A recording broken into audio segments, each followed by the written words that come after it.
I got asked this one question, and it was the hardest question of my life. What makes you happy?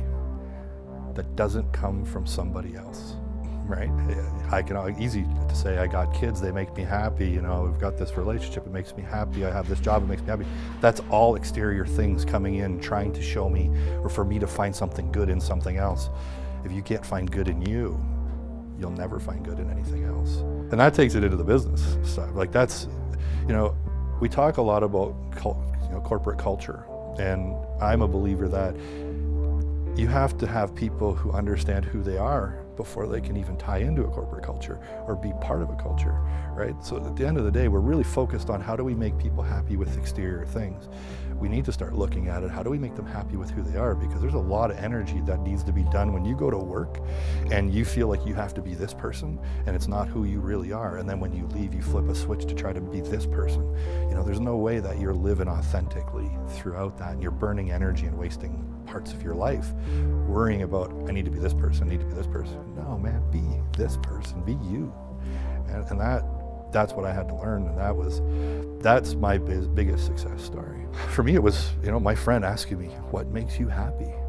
I didn't know. Like, it took me days to answer that, and then it changed, and then it changed, and then it changed, right? It was coming to that understanding of, you know, I needed to start to go within, look inside myself. What is it that I am struggling with? And I realized I never dealt with my sexual abuse. I had so much anger. You know, I never had the opportunity to speak to anyone about it. I said something once. About a week after it happened, I got a response that made me never speak about it again. And I realized, you know, that was the start to this path of this very angry person, you know. And it took me to a point where I sat under an overpass one night where I was going to drive my car into the post. I drove under it 20 times. I never did it. And, you know, something happened that night that went, man, this isn't what your life's about, you know. And from that point, all these amazing things start to come into my life, you know. I talk a lot about collateral beauty. It's the idea of, in the toughest moments, you have one event that becomes very difficult, but you have 10 events that are so beautiful that will surround you that we don't pay attention to in those moments. I could look at my cancer and go, cancer sucked, treatment sucked.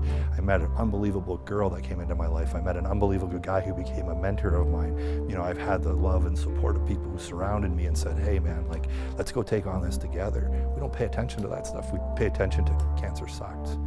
Right? So in those crappy moments, if you actually stop and step back at the beauty that surrounds you, you get 10 awesome things to one crappy thing. I'd like those odds. And the second you realize that you're learning something from it, it turns into a positive moment, right? When you can turn that moment into a positive, you're able to move from it and figure out a way that, yes, this might suck, but this is what I need to do to make it better. Right?